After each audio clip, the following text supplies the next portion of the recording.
you took it upon yourself to call Clyde Edwards-Helaire to let him know that, you know, you were going to be part of this team, but you weren't trying to step in front of him. What made you want to do that? You know, honestly, because I just know I've been a rookie before, you know, 21, 22-year-old kid.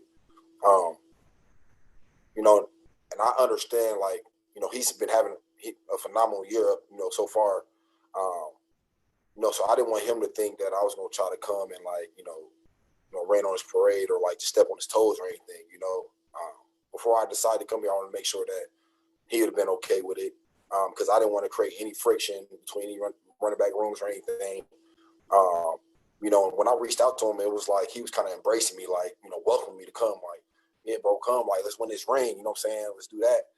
And it made it so much easier, you know, to come and sign with Kansas City, you know, because once I got the, you know, clearance with him and everything would be straight, then I start kind of opening up with the coaches and things like that. But first, it kind of started with Clyde. It's like, regardless of what the coaches tell me or not, like, if he, you know what I'm saying, wouldn't be having to be coming, I probably wouldn't have came, to be honest, you know, just because of the fact that I don't like friction. I don't like, you know, stepping on people's toes. I just want to be happy. I want people around me to be happy. So he was welcoming me open arms, telling me to come, let's win the ring. And I think, you know, that's where it started. So we had that conversation before I even signed. And then once I started talking to the coaches and everything, it just like, all right, I got to go to Kansas City.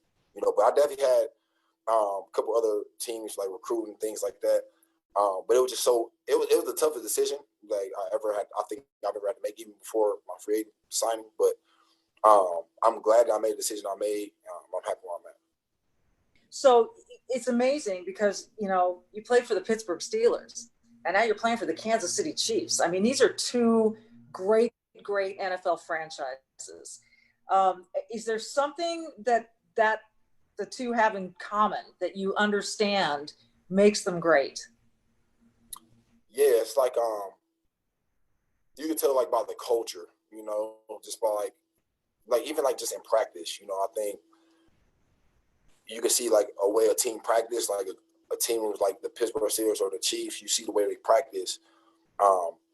Instantly from day one, it's like, okay, I see why they're good. You know what I'm saying? If something is even remotely wrong, we're running that play over. We're starting it over. Like, we're not about to just let it slide. You know, the coaching, like when you're watching the film, we kind of all watch it together. Everybody's open to, you know, not getting picked on, but like, you know, it's constructive criticism. You know, it's like, all right, I'm open to get, you know, criticized in front of my teammates, you know, because, you know, he's counting on me, you know, to be in the right spot or the right position or make the right read, and I'm doing the same thing for him. So I think, you know, that's the kind of similar part about, you know, the Steelers and the Chiefs. You know, it's like, you know, you can tell in practice, you can tell by preparation, like, all right, everything's serious. Like, there's no games and everything. Everybody got to be on the same page. Communication is perfect.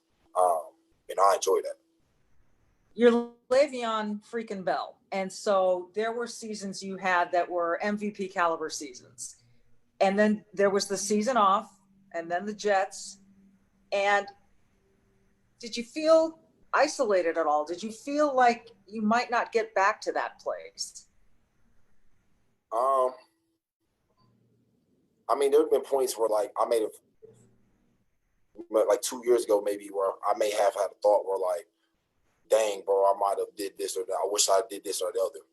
But it's like everything that has happened, it's like it was like for a reason. I've like learned from it. So I think they kind of made me like a better player in a sense. You know what I'm saying? Like I went from the Steelers offense to the Jets offense and learned two different things, two different offenses, and learned, you know, with the Steelers I had a lot of success. With the Jets I didn't have so much. You know, so I took the good and the bad from my success and my bad from the non-success I had.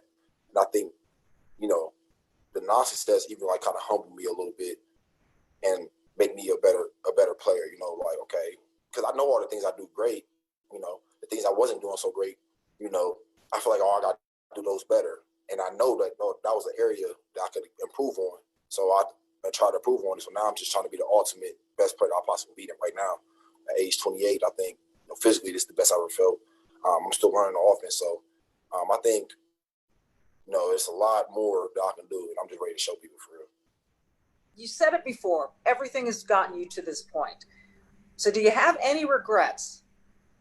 No, I don't have any regrets. I think,